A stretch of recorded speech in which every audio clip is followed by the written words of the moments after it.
Hey, it's me, Art of Singularity, and welcome to my new video. In this video, I'm drawing. Obviously. No, this is just a speed paint of my digital art that I did for the Discord art challenge that we had, well, I guess last week or for the last 2 weeks. Essentially, the challenge was draw your OCs in your favorite piece of media / video game. So basically, comic, manga, anything. My favorite anime is Re:Zero, so obviously I decided to draw, as you can see right here, Betelgeuse. Now the entire idea behind this piece was so I want to render him really differently or more intensely, because he has a really unique face and distinct facial features and just color. He looks really weird even in the anime, right, compared to everyone else. So I wanted to give that same vibe. So what I want to do is render most of the people that I draw in with around him simply, and then I want to render him more in a more detailed manner, essentially what I'm saying, right? So you see the two on the left, they don't really have detailed faces. Girl on the right, she kind of has a detailed face, I'm not gonna lie. But yeah, I try to have fun with the expressions. So guy on the left, he's super confused, worried, concerned. Girl in the background, she kind of just has a deadpan face, to be honest, serious. And then on the right, a teasing, kind of playful expression with the tongue out. Yeah. And then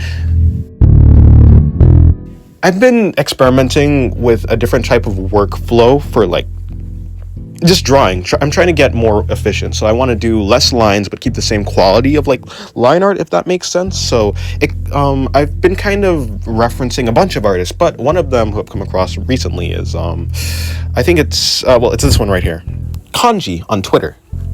So I'll put the link to their profile on Twitter. But I can see how this art style is very efficient because of the lack of the emphasis on line art. The line art is there, and where the line art is, it's important, right? But there's not unnecessary line art, if that makes sense. It's a very flowy art style, and I've been trying to try out something like this, so more of a minimalist take on line art, and it has been working out. I've been able to do maybe around 2 drawings per day, which is way more than, I say way more, it's one more than 1 drawing per day, but even 1 more piece per day is a lot. I very much like it. So Kanji is a very good artist, and there's a lot of there's a few artists like Kanji, maybe not in the style but in the minimalist approach to the line art. So yeah, very very cool. Other than having Betelgeuse be in the middle, another part of Re:Zero that I kind of put into this piece is the clothing. So it's the clothing for the witch cult, right? So it's a very simple clothing, and by the way, very goofy. I mean, look at them. Look at this dude. He was a very they don't look that intimidating, I'm not gonna lie, but hey, what can you do? Okay, they're all kind of fodder characters anyways. So yeah, I decided to just dress everyone like Betelgeuse. Oh, by the way, I'm pretty sure this is from the manga, but yeah, very simple outfit. Not too it's not too complicated, not that many colors. It's just kind of a dark purplish color, some green in there, some red and white, and that's it. So it was very fun to draw, to be honest. So you can see me doing in the skin tone, and now putting in his skin tone, which is green. I don't know what he has going on, but it's fine. Doesn't he kind of remind you of Murdoc from the Gorillas? Okay, I feel like I've heard people say that, and I can see it too, okay? And if you say you can't see it, you're lying. Because look at these two, okay? They're... Come on. Maybe it's the green skin, maybe that's the only thing they have in resemblance, but I feel like they have a weird look to them. So, anyways, yeah. Here you can see me rendering in, or shading his skin, which... like I was saying, I was trying to give this gaunt look. I was trying to emulate how he looks in the anime, but okay, I think the only difference is his head is longer. So right, in this piece that I've done, his head is very round. I feel like it gives a round look, but in the anime, I think he has a more rectangular head shape. Or just his jaw is longer, is what I'm trying to say, and his nose might be a little bit further down. So if there's anything that I would have changed, I would have changed that. I don't exactly mean to like copy it or like one to one or make him, but you know, because like you could tell this is Betelgeuse, right? So it's not like a big deal, but yeah.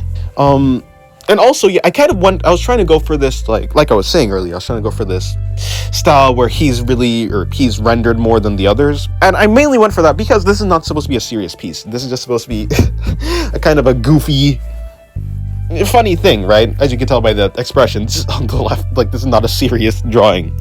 I had fun though. It was very fun, and I was gonna do a more gloomy setting, like maybe inside of a cave or something, but I decided, screw it. I'm just gonna do a normal blank background. I mean, I don't like backgrounds in the first place or environments, and I guess this is another piece of inspiration I took from Kanji, but Kanji, the artist I showed earlier, normally just does these blank backgrounds. So I was like, you know, I think they work well, especially when you can add in this really bright lighting.